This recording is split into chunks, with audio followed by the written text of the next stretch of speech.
Poetry chit chat YouTube మిత్రులకు మరియు haiku college WhatsApp group మిత్రులకు మీ చిత్తలూరి నమస్కారం. మిత్రులారా, మనం నిన్న నిర్ణయించుకున్నటువంటి ఒక అంశం ఇచ్చి హైకూలను ఆహ్వానించడం జరిగింది. మరి హైకూ కాలేజీ తరపున మనం నిర్ణయించుకున్నటువంటి హైకూ పోటీలో చాలా కవితలు మనకి నిన్న ఎంత అంటే సుమారు దాదాపు 52 కవితలు, అంటే 52 మంది కవితలు పంపించడం జరిగింది. ఒక్కొక్కరు 3 కవితలు, అంటే దాదాపు 150 పైగా కవితలు మనకు రావటం అనేది చాలా ఆనందకరమైనటువంటి విషయం. సో దీనికి ప్రతి ఒక్కరికి పేరు పేరున నా ప్రత్యేక ధన్యవాదాలు తెలుపుకుంటున్నాను ఒక అడ్మిన్గా. దీని వెనుక మా అడ్మిన్ మిత్రుడు, మా అడ్మిన్ కమిటీ కృషి కూడా ఉంది. కాబట్టి వాళ్ళ కృషి మూలాలనే ఇది రోజు రోజుకి దినదినాభివృద్ధి చెందుతుంది. అంటే highly developing and highly inviting haikus మనకి బాగా వస్తున్నాయి, అప్లాడబుల్ హైకూస్ మనకు వస్తున్నాయి. కాబట్టి ముందుగా ప్రతి ఒక్క సభ్యునికి, సభ్యురాలికి ఈ సందర్భంగా మరోసారి ధన్యవాదాలు తెలుపుకుంటున్నాను. ఇక నిజానికి ఏమిటంటే ఈసారి చాలా వైవిధ్యంగా మేము హైకూల ఎంపిక చేయడం జరిగింది. దీనికి ముఖ్యంగా టెక్నికల్గా ఎంతో అద్భుతమైనటువంటి సపోర్ట్ ఇచ్చినటువంటి నరేష్ చారి గారికి నా ప్రత్యేక ధన్యవాదాలు తెలియజేస్తున్నాను. హైకూ కవి మిత్రులందరికీ నమస్కారం. నా పేరు నరేష్ చారి. నేను హైకూ కాలేజ్ అడ్మిన్లలో ఒకడిని. మనకి హైకూ కాలేజ్ ప్రారంభమైనప్పటి నుంచి ప్రతి వారం 2 పోటీలు జరుగుతున్నాయి. ఒకటి అంశం పైన హైకూల పోటీ, రెండవది ఇచ్చిన చిత్రానికి హైకూ రాయడం. అయితే నిన్న ఇచ్చిన అంశం ఏంటంటే ఉత్తరం. ఈ ఉత్తరం అనే అంశానికి ఊహించని రీతిలో స్పందన వచ్చింది. దాదాపుగా 51 మంది కవులు తమ హైకూలతోటి ఈ పోటీలో పాల్గొన్నారు. దాదాపుగా 150కి పైగా హైకూలు వచ్చాయి. అయితే వాటన్నిటిని కూడా స్క్రీనింగ్ చేయడం చాలా కొంచెం కష్టం అనిపించింది. ఎందుకు అంటే వచ్చిన హైకూలల్లో ఒకదాన్ని మించి ఒకటి చాలా అద్భుతంగా అనిపించాయి. వాటన్నిటిని షార్ట్ లిస్ట్ చేయడం అనేది చాలా కష్టమైన పని అనిపించింది. అయినప్పటికీ కూడా మంచి హైకూలనే స్క్రీనింగ్ చేశామని అనుకుంటున్నాను. నాతో పాటు ఇంకా కొంతమంది మిత్రులు కూడా ఉన్నారు. అయితే అలాంటి అవకాశాన్ని ఇచ్చిన చిత్తలూరి గారికి, అదేవిధంగా మంచి హైకూలతోటి ఏ పోటీ పెట్టినా స్పందిస్తున్న హైకూ కవి మిత్రులందరికీ నా యొక్క ధన్యవాదాలు. అలాగే మీరు మరిన్ని మంచి హైకూలు రాసి ఒక మంచి హైకూ కవులుగా ఎదగాలన్నదే మా అందరి యొక్క ఆకాంక్ష. మనందరం కూడా అందుకు కష్టపడాలి. ఎందుకంటే మన గ్రూప్లో చాలామంది సీనియర్ కవులు చాలా చక్కని హైకూలు రాస్తున్నారు. వాళ్ళ యొక్క విశ్లేషణలు మన అందరికీ పాఠాలు. కాబట్టి ఆ పాఠాలని మనం బాగా ఆకలింపు చేసుకొని మంచి హైకూ కవులుగా ఎదుగుదాం. అలాగే ఈ యొక్క హైకూ కాలేజ్ అనేది ఇంతింతై వటుడింతై అన్నట్టుగా దినదిన ప్రవర్తమానం చెందుతూ ఉంది. ఇది తెలుగు సాహిత్యంలోనే ఒక నూతన విధానానికి ఒక మార్గదర్శకత్వం కావాలని ఈ కాలేజ్ ద్వారా ఎంతోమంది కవులు మంచి హైకూ కవులుగా పేరు పొంది తెలుగు సాహిత్యం పైన ఒక మంచి ముద్ర వేస్తారని ఆశిస్తూ నాకు ఈ అవకాశం ఇచ్చిన చిత్తలూరి గారికి మరొక్కసారి ధన్యవాదాలు తెలుపుతూ ముగిస్తున్నాను. Thank you sir. అట్లాగే మరి జడ్జెస్గా తమ వంతు పాత్ర సక్సెస్ఫుల్గా నిర్వహించి అడిగిన వెంటనే ఫలితాలు నాకు అందజేసినటువంటి మరి ప్రధానమైనటువంటి జడ్జెస్ మరి రవికుమార్ కంచి గారికి, హైకూ కాలేజ్ వ్యవస్థాపకులు చిత్తలూరి గారికి, సహా అడ్మిన్స్ మిత్రులందరికీ, మరి సమూహంలో ఉన్నటువంటి 120 పైగా ఉన్నటువంటి కవి మిత్రులందరికీ నమస్కారాలు. ప్రతి వారంలో భాగంగా మరి నిన్న ఉత్తరం అనేటువంటి అంశాన్ని లోడే రాములు గారు ఇవ్వడం జరిగింది. ఈ అంశం పైన మిత్రులందరూ చాలా ఉత్సాహంగా, సుమారు 50 పైగా మిత్రులు ఈ పోటీలో ఉత్సాహంగా పాల్గొని తమ రచనలను సమూహంలో పోస్ట్ చేయడం జరిగింది. మరి ప్రతి వారంలో జరుగుతున్నటువంటి ఈ జడ్జిమెంట్ అనేది ఒక 3-4 దశల్లో చాలా పారదర్శకంగా, అద్భుతంగా, మంచి వాటికి ఏమాత్రం అన్యాయం జరగకుండా జరుగుతున్నటువంటి ఈ జడ్జిమెంట్లో భాగంగా నేను ఒక జడ్జిగా వ్యవహరించేటువంటి బాధ్యతను చిత్తలూరి గారు అప్పగించడం జరిగింది. దానికి నేను చాలా సంతోషంగా కవిమిత్రుల పోయమ్స్ అన్నీ కూడా క్షుణ్ణంగా చదివేటువంటి అవకాశం ఏర్పడింది. అందరూ కూడా చాలా చక్కగా రాశారు. కొద్దిపాటి తేడాతోని బహుమతి రావచ్చు రాకపోవచ్చు అది తర్వాత విషయం, కానీ దానికోసం మనం ప్రజెంట్ చేసినటువంటి భావాలు అద్భుతంగా ఉన్నాయి. ప్రతి వారం మనం చేసేటువంటి ఈ పోటీలలో మనం గమనించినట్లయితే ప్రతి వారం ప్రతి ఒక్క మిత్రులు తమ యొక్క స్థాయిని మెరుగుపరుచుకుంటూ ఉన్నారు. ఆ విశ్లేషణను చూస్తూ, కవిమిత్రులటువంటి పోయమ్స్ పరిశీలిస్తూ అద్భుతమైనటువంటి రచనలు చేస్తున్నారు. అందరికీ ధన్యవాదాలు. ఈ విధంగా మన యొక్క తెలుగువారి యొక్క హైకు రచన స్థాయి అనేది దేశవ్యాప్తంగా పెంచేటువంటి పనిలో తీవ్రమైన కృషి చేస్తున్నందుకు అందరికీ కూడా అభినందనలు మరియు ధన్యవాదాలు. అట్లాగే భోజంకి వెంకటరవి గారికి, మరి హైకు కాలేజ్ గ్రూప్ అడ్మిన్గా ఈరోజు పోటీ ఫలితాలలో ఒక న్యాయ నిర్ణేతగా నా వేయిన మాటలు 2 మాటలు చెప్తున్నాను. చిత్తలూరి సత్యనారాయణ గారి నేపథ్యంలో నిర్వహించబడుతున్న హైకు కాలేజ్ గ్రూపులో హైకు కవులందరూ కూడా తమదైన శైలుల్లో చాలా అద్భుతమైన కవిత్వాన్ని వారం వారం మెరుగుపరుస్తూ వస్తున్నందుకు ముందుగా కవులందరికీ, కవిమిత్రులందరికీ నాదైన ధన్యవాదాలు తెలియజేస్తూ మీ భోజంకి వెంకటరవి. ఇక ఈ వారం ఫలితాల విషయానికి వస్తే మునుపటి కన్నా హైకుల శాతం పెరగటం, హైకు కవిగా, హైకు కాలేజ్ గ్రూప్ అడ్మిన్గా ఈ వారం హైకు ఫలితాలలో విశ్లేషణలో ఒక జడ్జిగా నేను చాలా గర్వపడుతున్నాను. చక్కని హైకులు వచ్చాయని తెలియజేస్తూ మరొకమారు అందరికీ కూడా ఈ గ్రూపు తరఫున నేను అందరికీ ధన్యవాదాలు తెలియజేస్తూ మీ కవిమిత్రుడు భోజంకి వెంకటరవి. నమస్కారంతో. మరి అమృతవల్లి అంటే అవధానం అమృతవల్లి గారికి నా ప్రత్యేక ధన్యవాదాలు తెలుపుకుంటున్నాను. నమస్తే. హైకు కాలేజీలో చేరమని చిత్తలూరు వారు అడిగినప్పుడు అసలు ఓనమాలే తెలియని నాకు కాలేజీలో ప్రవేశం ఏంటా అని అడిగాను. అయినా ఒక ధైర్యం, ఎందుకంటే ఆయన అక్షరంతో నాకు చాలా ఏళ్ళ నుంచి పరిచయం ఉంది. ఆయన అక్షరం వెంట నడవడం నాకు అస్సలు కొత్త కాదు. ఆయన కవితలను ఎన్నింటినో సమీక్ష చేస్తూ స్పందిస్తూ వచ్చాను. ఆ భాగ్యం నాకు దక్కడం నా అదృష్టము. హైకు కాలేజీలో చేరడము నిజంగా ఒక అదృష్టం అని భావిస్తున్నా. ప్రత్యేకించి మనకి పోటీలు పెట్టి హైకులు అనేటువంటి కొత్త ప్రక్రియలో పోటీలను నిర్వహిస్తూ నిష్పక్షపాతంగా విజేతల్ని ప్రకటిస్తూ ఉండటం మనకి ఒక గొప్ప పాఠమని చెప్పాలి. అసలు ఈ హైకు ఇదొక కార్యశాలనేమో అనిపిస్తుంది. విజేతల యొక్క హైకులన్నీ కూడా మనకి పాఠాలని చెప్పక తప్పదు. మరి ఇంత చక్కటి కార్యక్రమాన్ని నిర్వహిస్తున్నటువంటి చిత్తలూరి సత్యనారాయణ గారు ఏ కార్యక్రమం నిర్వహించినా అద్భుతంగా నిర్వహిస్తారు. ఈ కార్యక్రమంలో మనందరం కూడా భాగస్వాములు అవ్వటం నిజంగా మన అదృష్టమే. మరి గెలుపోవటములు అన్నవి సర్వసాధారణం.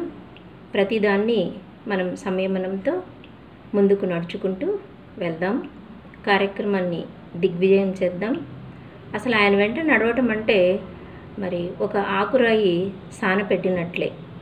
మన అక్షరానికి ఆయన సానపెట్టే ఆకురాయలు వారు. మరి అతనికి నా ధన్యవాదాలు.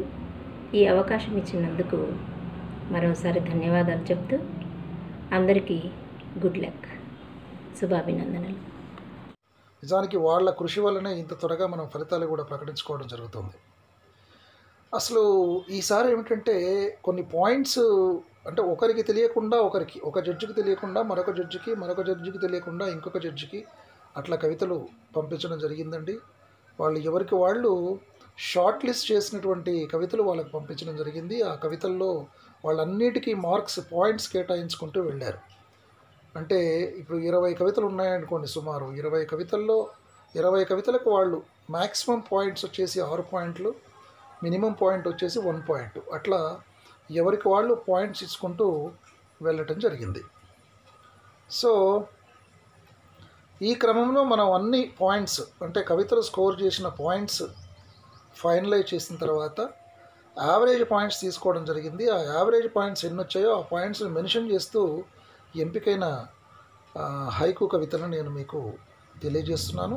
ప్రధానంగా మరి ఆ హైకు కవితలో విజేతల అయినటువంటి వాళ్ళకి నా ప్రత్యేక అభినందనలు తెలియజేస్తూ మరి వాటి విశ్లేషణలోకి వెళదాం. ముఖ్యంగా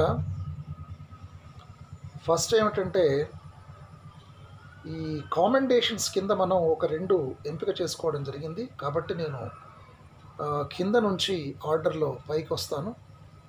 ముందుగా కామెండేషన్స్ కింద మనం 2 హైకులను ఎంపిక చేసుకోవడం జరిగింది. నేను నిజానికి ఈ హైకులను విశ్లేషించేటప్పుడు నాకు ప్రముఖ ఆంగ్ల కవి ఎజ్రా పౌండ్ గారు అన్నటువంటి ఒక మాట గుర్తొస్తుంది. ఆయన ఏమంటాడంటే ఇమేజ్ని డిఫైన్ చేస్తూ, అంటే image is very important in presentation of our haiku అండి. ఆ హైకులో ఇమేజ్కి అంత ఇంపార్టెంట్ ఉంది. ఇమేజరీకి image is that it's a complex, అంటే it's a complex mixture of what is as is image is that it is a combination of intellectual and emotional complex which is formed in an instant of time అంటాడు. అంటే క్షణకాలంలో ఒక అద్భుతమైనటువంటి intellectuality plus emotional అట్మాస్ఫియర్ని మనం combine చేసి చూపించగలిగితే that is a wonderful image అవుతుంది అంటాడు Ezra Pound. So ఆయన కొటేషన్ గుర్తు చేసుకుంటూ ఇక హైకు కవితల విశ్లేషణలోకి వెళదాం. ఈరోజు కమెండేషన్స్ కింద మనకు ఒక 2 కవితలు సెలెక్ట్ చేసాం. దాంట్లో ముందుగా పచ్చని ఇంట్లో ఆకాశరామన్నల ఉత్తరం చిచ్చు. పచ్చని ఇంట్లో ఆకాశరామన్నల ఉత్తరం చిచ్చు అంటారు మన హైకు కవి అశోక్ పట్టాల గారు. నిజానికి ఈ సందర్భంగా అశోక్ పట్టాల గారికి కూడా నేను ప్రత్యేకమైనటువంటి అభినందనలు తెలియజేయాలి. ఎందుకంటే ఆయన హైకు విజేతలకి ఈసారి బహుమతిని ప్రకటించడానికి ముందుకొచ్చారు. కాబట్టి నచ్చిన సాహిత్యాన్ని ప్రోత్సహించే ఇలాంటి పెద్దల సహకారం మనకు తప్పక అవసరం కనుక వారికి మరోసారి నా ప్రత్యేక అభినందనలు తెలుపుకుంటూ ఇక అతని హైకులోకి వెళితే పచ్చని ఇంట్లో ఆకాశరామన్నల ఉత్తరం చిచ్చు. ఎంత అద్భుతంగా చెప్పాడండి అసలు. ఆకాశరామన్నల అనగానే నాకు సుమారు ఒక 40 సంవత్సరాల క్రింద ఉన్నటువంటి నా బాల్యంలోకి లాక్కెళ్ళాడు కవి. ఇక్కడ ఆకాశరామన్న ఉత్తరాలు మనం రాసుకునేవాళ్ళం ఆ రోజుల్లో. ఆకాశరామన్న ఉత్తరం అంటే అది ఎవరు రాశారో తెలియదు, ఎనానిమస్ లెటర్ అనమాట. It is called an anonymous letter. ఒక ఆకాశరామన్న ఉత్తరం ఒక పచ్చని కుటుంబాల్లో ప్రవేశించడం వల్ల అది ఒక పెద్ద చిచ్చుకు దారితీసింది అని. అంటే ఎవరో ఒక ఉత్తరం రాస్తారు. ఇట్లాంటి సందర్భాలు మనకి పెళ్ళిళ్ళు అవుతున్నటువంటి కుటుంబాల్లో ఆ వ్యక్తులకు సంబంధించి ఎవరన్నా ఒక ఫాల్స్ వార్తను రాసి పేరు లేకుండా ఎనానిమస్గా పంపించినప్పుడు ఆ వ్యక్తుల మధ్య ఆ కుటుంబాల్లో పెద్ద గొడవలు అయిపోయిన సందర్భాలు కూడా మనకు అనేకం గుర్తొస్తాయి మన అనుభవాల్లో, మన జీవన అనుభవాల్లోకి తొంగి చూసుకున్నప్పుడు. మరి చూసారా, పచ్చని ఇంట్లో ఆకాశరామన్నల ఉత్తరం చిచ్చు అంటాడు. అంటే ఉత్తరం యొక్క డిఫరెంట్ డైమెన్షన్ని మనకి ఇక్కడ పోర్ట్రే చేయడం జరిగింది అశోక్ పట్టాల గారు. కాబట్టి 2వ లైన్లో పచ్చని ఇంట్లో అనటం ద్వారా ఆయన ఇట్స్ ఎ పీస్ఫుల్ హౌస్, పచ్చగా కలకల్లాడుతూ ఉన్నటువంటి ఒక కుటుంబం. దాంట్లోకి ఆకాశరామన్నల ఉత్తరం, ఆకాశరామన్న ఎవడో రాసిపారేసిన ఉత్తరం వచ్చి ఒక పెద్ద గొడవకు దారి తీస్తుంది అనేటువంటి ఒక జీవన అనుభవాన్ని, మనందరి అనుభవంలో ఉన్నటువంటి జీవన అనుభవాన్ని చక్కగా పోర్ట్రే చేసినటువంటి చాలా మంచి హైకు ఇది. కాబట్టి అశోక పట్టాల గారికి నా ప్రత్యేకమైనటువంటి అభినందనలు మరియు ధన్యవాదాలు తెలుపుకుంటున్నాను. ఇక కామెండేషన్స్లో మరో కవిత, బతుకు వెలుగును మోసుకొచ్చింది కొలువు పిలుపు. బతుకు వెలుగును మోసుకొచ్చింది కొలువు పిలుపు. ఎంత అద్భుతమైనటువంటి హైకు అండి. ఇది రాసిన వారు హరీష్ తాటి గారు. బతుకు వెలుగును అంటాడు మొదటి పాదంలో, రెండవ పాదంలోకి వచ్చేసరికి కవి మోసుకొచ్చింది అంటాడు. బతుకులో ఒక వెలుగును మోసుకొచ్చింది, ఆ బతుకు కావలసినటువంటి ఒక వెలుగును తీసుకొచ్చింది అట. ఏమిటట అది? ఈ రెండిట్లో, ఈ రెండు పాదాల ద్వారా ఒక క్యూరియాసిటీని క్రియేట్ చేసి కొలువు పిలుపు అంటాడు. ఎంత గొప్పగా ఉంది చూడండి. ఉత్తరము అనేటువంటి మాట, నిజానికి మనం ఈసారి పోటీలకు ఇచ్చుకున్నటువంటి అంశం ఉత్తరం. ఇక్కడ ఉత్తరము అనేటువంటి మాట ఎక్కడా చెప్పకుండా ఆ ఉత్తరాన్ని స్ఫురింపజేసేలా రాయటం అనేది ఒక అద్భుతమైనటువంటి క్రాఫ్ట్మ్యాన్షిప్. దాన్ని బాగా బలంగా పట్టుకోగలిగాడు హరీష్ తాటి గారు. కొలువు పిలుపు అంటాడు. కొలువు పిలుపు అనగానే మనకు మైండ్లో ఏం పోర్ట్రే అవుతుంది? కొలువు అంటే ఉద్యోగం కోసం పిలుపు వచ్చింది, అంటే ఉద్యోగం కోసం వచ్చిన కాల్ లెటరు మనకు పోర్ట్రే అవుతుంది. అది దృశ్యమానం అవుతుంది మనకు మనసులో, in the I of our mind. కాబట్టి ఆ రకంగా కాల్ లెటర్ వచ్చినప్పుడు, కాల్ లెటర్ రావటం అంటే ఉద్యోగానికి అది మన బతుకులో ఒక వెలుగును మోసుకురావటమే కదా అనే అద్భుతమైనటువంటి భావనని ఇక్కడ ఎస్టాబ్లిష్ చేసి చెప్పాడు ఆయన. అందుకే ఈ కవిత కామెండేషన్స్కి కింద ఎంపికైంది. ఇది యావరేజ్ పాయింట్స్ 4 వచ్చాయి దీనికి. ఇంతకుముందు చెప్పిన కవితకి అశోక పట్టాల గారి దానికి 3.6 యావరేజ్ పాయింట్స్ వచ్చాయి. ఈ ఆర్డర్లో ఈ 2 కామెండేషన్స్ కింద ఎంపికైనటువంటి హైకులు. సో మరోసారి హరీష్ తాటి గారికి అండ్ అశోక పట్టాల గారికి నా ప్రత్యేక అభినందనలు తెలుపుకుంటున్నాను. ఇక తృతీయ బహుమతికి ఎంపికైనటువంటి కవితలు. విచిత్రం ఏమిటంటే ఈ యావరేజ్ పాయింట్స్ను మనం క్యాలిక్యులేట్ చేయడం ద్వారా ఈసారి తృతీయ బహుమతి కింద మనకి సుమారు 5 హైకులు ఎంపికయ్యాయి. ఆ 5 హైకులను అంటే సేమ్ మార్క్స్ వచ్చినాయి అన్నమాట. సో వాటిని అందుకని అట్లాగే పెట్టేసి ఈ ఎంపిక జాబితాలో ఉంచడం జరిగింది. వీటిలో మొదటగా కంచి రవికుమార్ గారి హైకు చదువుతున్నాను. మడతలున్న విషయం చెరపలే ప్రేమ ఉత్తరం. మడతలున్న విషయం చెరపలే ప్రేమ ఉత్తరం అంటారు కంచి రవికుమార్ గారు. మిత్రులకు నమస్కారం. మధ్యలో చిన్న అంతరాయం కలిగింది, దానికి చింతిస్తూ మనం తృతీయ బహుమతి పొందినటువంటి కవితల గురించి మాట్లాడుకుంటున్నాం. వీటిలో మొదటగా కంచి రవికుమార్ గారు రాసినటువంటి హైకు మీకు వినిపిస్తున్నాను. మడతలున్న విషయం చెరపలే ప్రేమ ఉత్తరం అంటారు. మొదటి పాదంలో మడతలున్న అంటూ మడతలు పడిపోయిన ఒక పేపర్ ఇమేజ్ని మనకి కళ్ళ కట్టిస్తారు. విషయం చెరపలే అంటారు. విషయం ఏమిటో అది ఇండైరెక్ట్గా మనకు విజువలైజ్ చేస్తారు. విషయం ఏముంటుంది? మడతలు పడినటువంటి పేపర్లో ఏదో ఒక మ్యాటర్ ఉంటుంది. దాన్ని విషయం చెరపలే అనే 2 పదాల్లో చాలా అద్భుతంగా ఆవిష్కరించారు కవి. అట్లాగా థర్డ్ లైన్లో 3వ పాదంలో ప్రేమ ఉత్తరం అంటారు. ఇక్కడ కొట్టాడండి అసలు. ఇన్సైట్, సర్ప్రైజింగ్, షాకింగ్ ఎలిమెంట్ ఇక్కడ ఉంటుంది మనకి. ప్రేమ ఉత్తరం, మడతలున్న విషయం చెరపలే ప్రేమ ఉత్తరం అంటే చివరి పాదం ప్రేమ ఉత్తరం చదివిన తర్వాత మళ్ళీ మనల్ని మొదటి పాదం దగ్గరికి తీసుకెళ్ళి రీరీడింగ్ చేయించగలిగేటువంటి గొప్ప టెక్నిక్ ఇక్కడ రవికుమార్ గారు తన హైకులో ప్రదర్శించడం జరిగింది. చాలా అద్భుతమైనటువంటి హైకుగా ఇది తృతీయ బహుమతికి ఎంపికైంది. ఇంత మంచి హైకును రాసినటువంటి కంచి రవికుమార్ గారికి నా ప్రత్యేక ధన్యవాదాలు అండ్ అభినందనలు తెలియజేస్తున్నాను.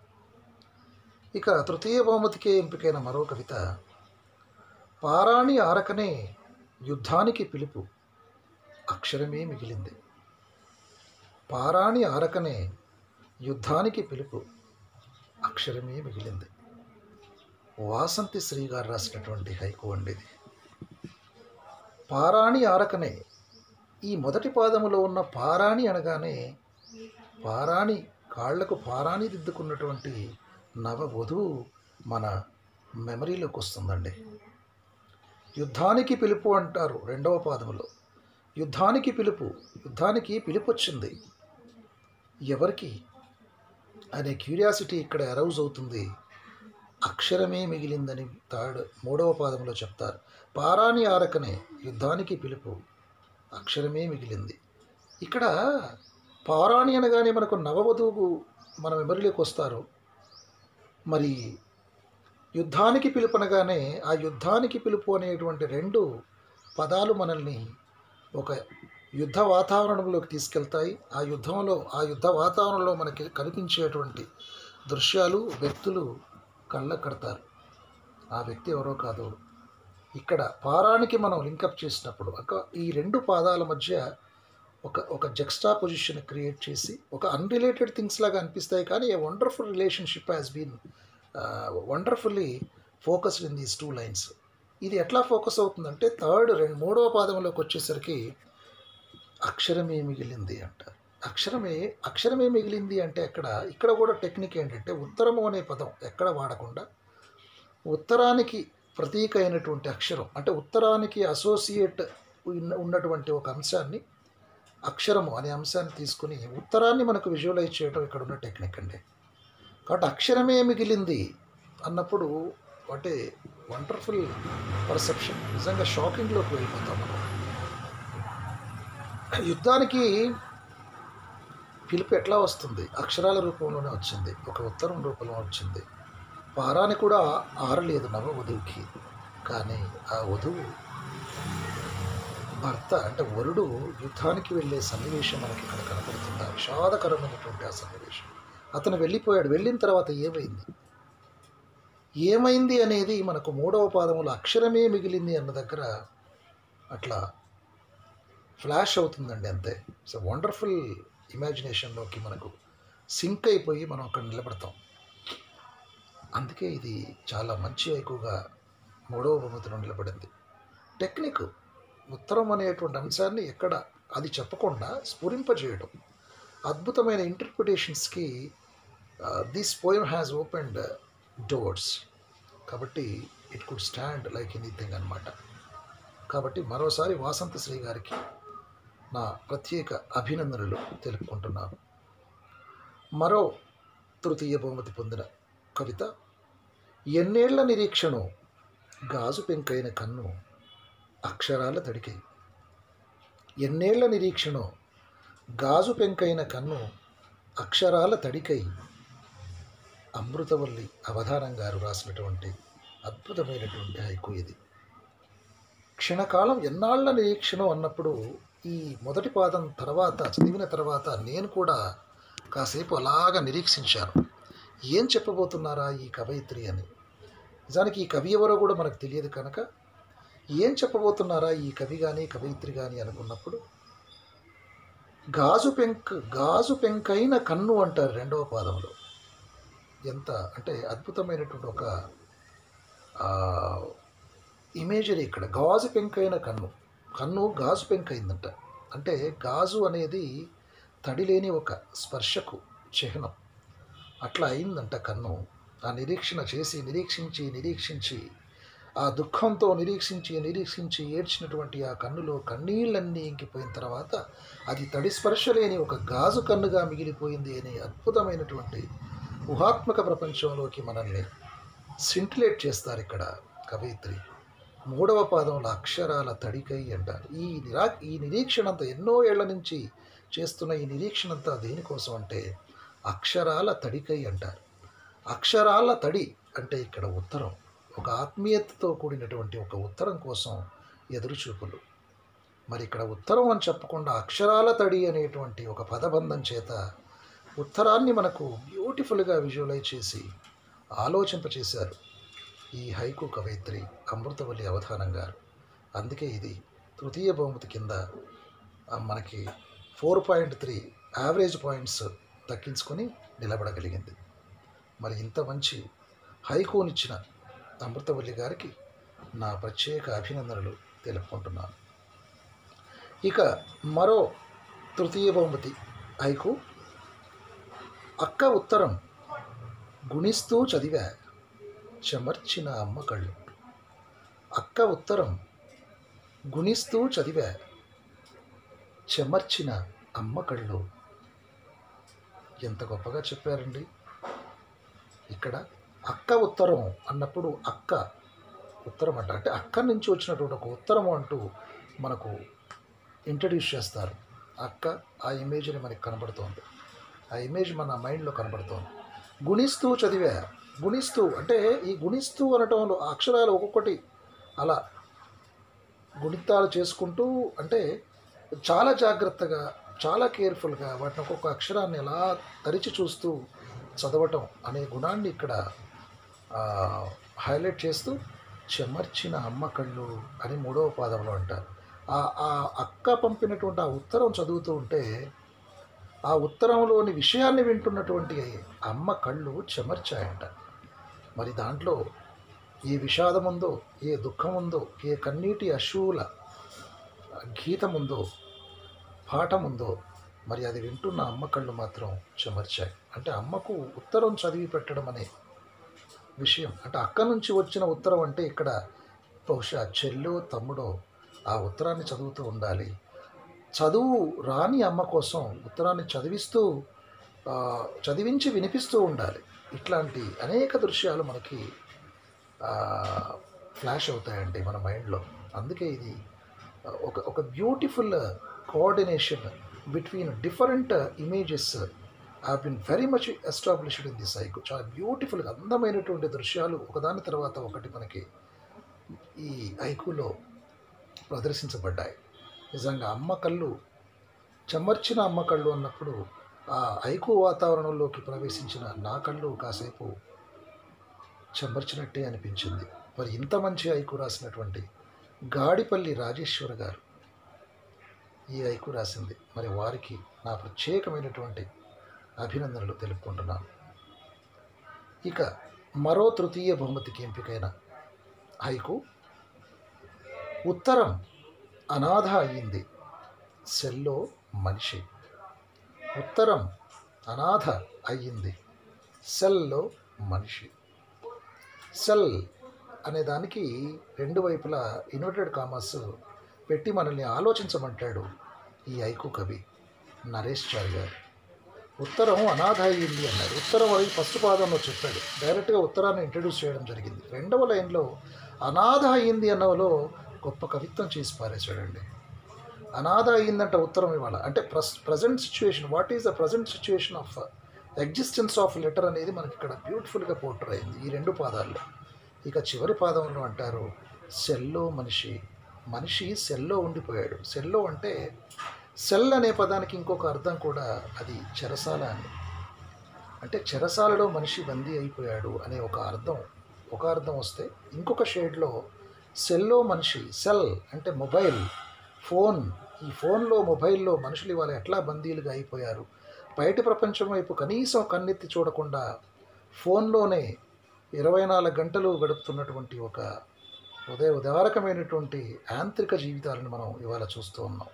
మరి సెల్కే పూర్తిగా డెడికేట్ అయిపోయి అద్భుతమైనటువంటి ఉత్తరాల అనుబంధాన్ని దూరం చేసుకుంటున్నాడు మనిషి. అందుకే ఉత్తరాన్ని స్పృశించలేకపోతున్నాడు, ఉత్తరాన్ని దర్శించలేకపోతున్నాడు, ఉత్తరములోని ఆత్మీయతను సొంతం చేసుకోలేకపోతున్నాడు అనేది కవి యొక్క వేదన. దాన్ని ఇంత అద్భుతంగా ఈ హైకులో ధ్వనింపజేసినటువంటి నరేష్ చారి గారికి నా ప్రత్యేకమైనటువంటి అభినందనలు తెలుపుకుంటున్నాను. ఇక ద్వితీయ బహుమతి, యావరేజ్ పాయింట్స్ 5 స్కోర్ చేసినటువంటి, యావరేజ్ పాయింట్స్ 5 పాయింట్స్ స్కోర్ చేసి ద్వితీయ స్థానంలో మనకి 2 కవితలు నిలబడ్డాయండి. ఒకటి ఫస్ట్ కవిత, దీంట్లో అంటే ఆర్డర్ ఏం లేదు వీటికి, 2 ద్వితీయ బహుమతికి ఎంపికయ్యాయి. క్షమించు ప్రియ, మరు జన్మ నీ కోసం సైనికోత్తరం. క్షమించు ప్రియ, మరు జన్మ నీ కోసం సైనికోత్తరం. ఎంత అద్భుతమైనటువంటి భావన అండి. క్షమించు ప్రియ, ఏ మ్యాన్ ఈజ్ అడ్రస్సింగ్. ఎవరిని అడ్రస్ చేస్తున్నాడు, ఎవరు అడ్రస్ చేస్తున్నారు, ఎవరిని అడ్రస్ చేస్తున్నారు అనే క్యూరియాసిటీ మనకి ఇక్కడ ఎస్టాబ్లిష్ అవుతుంది. రెండవ పాదములో వచ్చేసరికి మరుజన్మ నీకోసం, మరుజన్మ నీకోసం అంటే ఈ జన్మ ఇక లేదు, ఈ జన్మ అయిపోయింది, ఈ జన్మ నా చేతుల్లో లేదు, నాకు దూరంగా జరిగిపోయింది. ఎవరంటున్నారు ఏమిటి అనేది మనకు థర్డ్ లైన్లో బ్యూటిఫుల్గా విజువలైజ్ అయిపోయి అక్కడ ఒక అద్భుతమైనటువంటి షిఫ్టింగ్ రెండవ పాదం నుంచి మూడవ పాదంలోకి వెళ్ళినప్పుడు ఒక సర్ప్రైజింగ్, ఒక ఇన్సైట్ మనకి ఎలివేట్ అయ్యి కనబడుతుంది ఈ హైకులో. సైనికోత్తరం అంటారు మూడవ పాదంలో. సైనికుడి నుంచి వచ్చినటువంటి ఒక ఉత్తరం. ఆ ఉత్తరము తన ప్రియురాలి కోసం, తన జీవిత భాగస్వామి కోసం రాసి పంపిన ఉత్తరం అన్నమాట. క్షమించు ప్రియ, మరో జన్మ నీ కోసం సైనికోత్తరం అన్నారు. అంటే ఇక్కడ సైనికుడి నుంచి వచ్చినటువంటి ఉత్తరం తన జీవిత భాగస్వామికి వచ్చింది.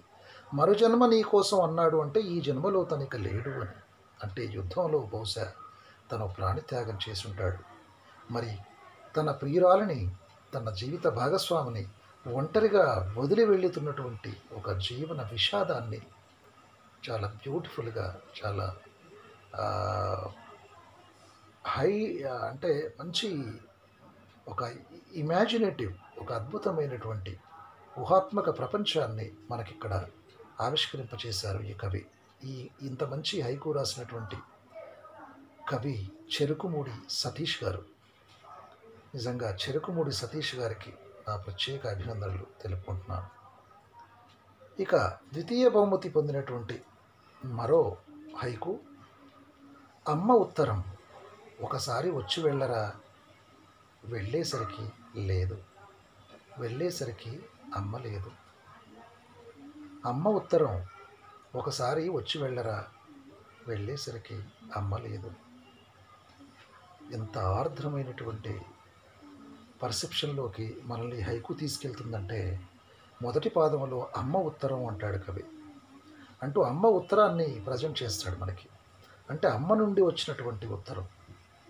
రెండవ పాదంలో దానికి కొనసాగింపుగా ఒక డిఫరెంట్ షేడ్ మనకు చూపిస్తాడు. ఒకసారి వచ్చి వెళ్ళరా, mother is requesting her child. ఒక తల్లి తన కొడుకుని ఒకసారి వచ్చి వెళ్ళరా, ఎక్కడికి, ఇంటికి ఒకసారి వచ్చి వెళ్ళరా అని చెప్పేసి రిక్వెస్ట్ చేస్తూ ఉత్తరాన్ని బహుశా కొడుకు రాసి ఉంటుంది అనేటువంటి ఇమాజినేషన్లోకి మనల్ని కవి ఇక్కడ తీసుకెళ్తారు. మూడవ పాదములో వెళ్ళేసరికి అమ్మ లేదు. అమ్మ ఒకసారి వచ్చి వెళ్ళరా, ఒక్కసారన్నా వచ్చి వెళ్ళరా ఇంటికి అని ఎక్కడో దూరంగా ఉన్నటువంటి కొడుక్కి బహుశా ఉత్తరం రాసి ఉంటుంది. కానీ ఉత్తరం రాసి ఎదురు చూస్తూ ఉన్నటువంటి తల్లి కొడుకు రావటం కాస్త ఆలస్యమైందేమో. మరి వెళ్ళేసరికి, అంటే అమ్మ దగ్గరికి వెళ్ళేసరికి అక్కడ అమ్మే లేకుండా పోయింది. ఎంత విషాదం అండి. థర్డ్ లైన్లో ఇన్సైట్ చేసినటువంటి ఒక పర్సెప్షన్, ఒక సాడ్ మూమెంట్ని ఇన్స్టాంటేనియస్గా అద్భుతంగా ఇక్కడ ఫ్లాష్ చేసి మనల్ని కాసేపు అక్కడ నిలబెడతాడు ఈ హైకు కవి రసవిహారి గారు. కాబట్టి మరి ఇంత మంచి హైకు రాసినటువంటి రసవిహారి గారికి నా ప్రత్యేక అభినందనలు తెలుపుకుంటున్నాను. ఇక మొదటి బహుమతి యావరేజ్ పాయింట్స్ 5.6 పొంది ప్రథమ స్థానంలో నిలిచినటువంటి హైకు చిత్తలూరి గారిది. ఉత్తరం రాశా, ఎవరు చదివి పెడతారో స్వర్గంలో నాన్నకు. ఉత్తరం రాశా, ఎవరు చదివి పెడతారో స్వర్గంలో నాన్నకు. ఇది చిత్తలూరులోని హైకు కవి రాసుకున్న హైకు. మొదటి పాదంలో ఉత్తరం రాశా అంటూ ఉత్తరము ఎవరికి రాశాడు, ఎందుకు రాశాడు, ఎలా రాశాడు అనే ఒక ఉత్కంఠని, ఒక క్యూరియాసిటీని ఇన్స్టిల్ చేసి, రెండవ పాదంలో ఎవరు చదివి పెడతారో, ఉత్తరం రాయనైతే రాశాను కానీ ఆ ఉత్తరాన్ని ఎవరు చదివి పెడతారో అని రెండవ పాదంలో చెబుతూ, అంటే ఉత్తరం చదివి పెట్టడానికి మరొకరు కావాలి. అంటే ఎవరికి రాసి ఉంటాడు ఆ ఉత్తరం? ఆ రాసిన వ్యక్తికి, ఆ ఉత్తరం అందాల్సిన వ్యక్తికి ఆ ఉత్తరం అందితే మరి అతను చదువుకోలేడా? ఎందుకు చదువుకోలేడు? అతను బహుశా చదువురాని వ్యక్తి అయి ఉంటాడేమో, ఉత్తరం చదవలేని వ్యక్తి అయి ఉంటాడేమో, నిరక్షరాస్యుడైనటువంటి వ్యక్తి అయి ఉంటాడేమో. అయితే ఏమవుతుంది? అనేటువంటి మరికొన్ని ఆలోచనలు ఈ 2 పాదాల్లో మనల్ని నిలేసి they will drive us into imagination world, ఒక ఊహాత్మక ప్రపంచంలోకి మనల్ని విసిరేస్తాడు ఇక్కడ కవి. ఇక 3వ పాదములో స్వర్గములో నాన్నకు, అక్కడ నిలబడిందండి ఈ హైకు. నిజంగా చిత్తలూరులోని కవి ఒక విమర్శకుడుగా తన వైపు నేను చూసినప్పుడు నాకు నిజానికి కళ్ళల్లో నీళ్లు తెప్పించినటువంటి 3 వాక్యాలు ఇవి. మరి చదివిన మిగతా పాఠకులకు ఎట్లా ఉందో నాకైతే తెలియదు, కానీ అంటే ఎవరి నాన్నలు వాళ్లకు దీంట్లో కనిపించవచ్చు. బహుశా నాన్నల్ని కోల్పోయిన బిడ్డలకు తప్పకుండా కళ్ళల్లో కన్నీళ్లు ఉబుకుతాయి ఈ కవిత చదివితే. ఉత్తరం రాశా, ఎవరు చదివి పెడతారో స్వర్గములో నాన్నకు. 3వ పాదములో స్వర్గములో నాన్నకు అనేది ఒక unimaginable insight, unimaginable surprise for a reader. చదువుతున్న పాఠకుడు ఊహించని ఒక గొప్ప మలుపు మనకి 3వ కవితలో కనబడుతోంది. అంటే నాన్న లేడు అనే విషయం తెలుస్తోంది, కానీ ఆ నాన్న ఎట్లాంటి నాన్న? నిరక్షరాస్యుడైన నాన్న. అంటే బతికున్నప్పుడు ఆ నాన్నకు దూరాన ఉన్నటువంటి కొడుకు ఆ నాన్నకు ఉత్తరాలు రాసినప్పుడు ఆ నాన్న కొడుకు రాసిన ఉత్తరాన్ని చదివించుకోవడానికి ఏ చదువొచ్చిన వ్యక్తి దగ్గరకు వెళ్ళి, అయ్యా కాస్త ఈ ఉత్తరం చదివిపెట్టు, మా అబ్బాయి ఉత్తరం రాశాడు అని అడుగుతున్న అనేక జీవన సందర్భాలు ఇక్కడ నాకు కనిపించాయి. అట్లాగే మరి ఇప్పుడు నాన్న లేడు, చనిపోయాడు. చనిపోయిన తర్వాత నాన్నతో సంభాషించాలి, నాన్నకు మళ్ళీ ఉత్తరం రాయాలనిపించింది, నాన్నతో సంభాషించాలనిపించింది. అందుకే ఇక్కడ కవి ఊహల్లో ఉత్తరం రాశాడు. మరి ఆ ఉత్తరం పంపనైతే పంపాడు, నాన్నకు వెళ్ళింది. కానీ మరి ఈ భూమి మీద నాన్న బతికున్నప్పుడు ఎవరో ఒకరి దగ్గరికి వెళ్ళి ఆ ఉత్తరాన్ని చదివించుకుని కొడుకు యొక్క భావాల్ని, క్షేమ సమాచారాన్ని తెలుసుకుని మురిసిపోయే నాన్న మరి వాళ్ళ స్వర్గంలో ఉన్నాడు. మరి స్వర్గంలో ఎవరు చదివి పెట్టాలి నాన్నకి ఆ ఉత్తరం?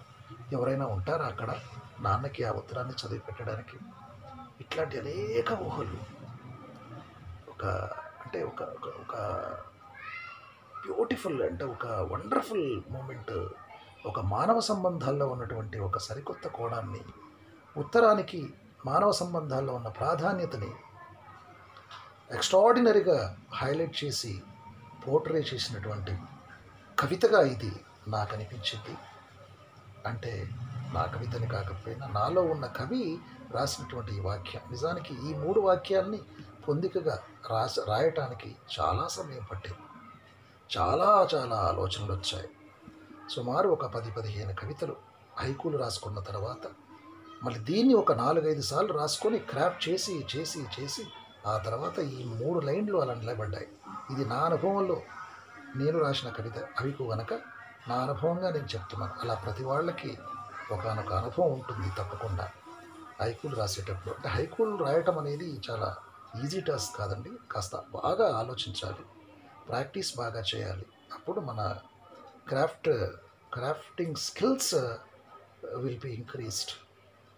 సో మంచి ప్రథమ బహుమతిలో ఉన్నటువంటి కవిత బాగుంది, చాలా బాగుంది అనిపించి నాలోని చిత్తలూరి కవికి ఒక విమర్శకుడిగా నేను అభినందనలు తెలుపుకుంటున్నాను. సో ఈ రకంగా మనము ఈ నిన్న జరిగినటువంటి హైకో పోటీల యొక్క ఫలితాలు, వాటి విశ్లేషణ మీకు ఇవ్వడం జరిగింది. ఫర్దర్ మనం ఇంకా అవసరమైతే కొన్ని జూమ్ మీటింగ్స్ ఏర్పాటు చేసుకుంటూ లైవ్ డిస్కషన్స్ కూడా మనం చేసుకుందాం. ఎందుకంటే ఇప్పుడు రాను హైకూలు చాలా అద్భుతమైనటువంటి హైకూలు రాస్తున్నారు మన గ్రూప్లో ఉన్నటువంటి మిత్రులందరూ కూడా. మెల్లమెల్లగా మనం చాలా మంచి క్రాఫ్టింగ్ చేయడం జరుగుతుంది. డెఫినెట్గా ఇంకా మంచి హైకూలు, మరి వాళ్ళ సంఖ్య కూడా పెరిగింది. 52 మంది కవులు 3 కవితలు, 52 సెట్లు రాశారు. దాదాపు 150 పైగా కవితలు, హైకూ కవితలు మనకు వచ్చాయి. ఇది నిజంగా శుభ పరిణామం. సో ఇట్లాంటిది ఇంకా అద్భుతాలు మనం చేద్దాం. ప్రతిసారి మీ యొక్క సూచనలు, సలహాలు పాటిస్తూ హైకూ సాహిత్యాన్ని ఇంకా ముందుకు తీసుకెళ్దామని, దానికి తప్పకుండా మీ తోడ్పాటు ఉంటుందని ఆశిస్తూ, మరి ఈ విశ్లేషణ మీకు నచ్చినట్లయితే దయచేసి నా YouTube channel poetry chit chat, POETRY poetry CHIT chit CHAT chat, poetry chit chat ఛానల్ని లైక్ చేయండి, షేర్ చేయండి. తప్పకుండా దయచేసి సబ్స్క్రైబ్ చేయండి. ఇట్లాంటి చాలా చాలా అద్భుతమైనటువంటి విశ్లేషణలు మీకోసం ఈ యూట్యూబ్ ఛానల్లో ఉంటాయి. సో ఈ పోటీని ఇంత దిగ్విజయంగా జరపటంలో తోడ్పడిన ప్రతి ఒక్కరికి, ముఖ్యంగా మా గ్రూపు సభ్యులందరికీ, మా అడ్మిన్స్ కమిటీ అందరికీ పేరు పేరున మరోసారి నా ప్రత్యేకమైన ధన్యవాదాలు, అభినందనలు తెలియజేస్తూ ఇక సెలవు. మీ Chittaluri haiku college and YouTube channel poetry chit chat. Thank you one and all. Thank you very much.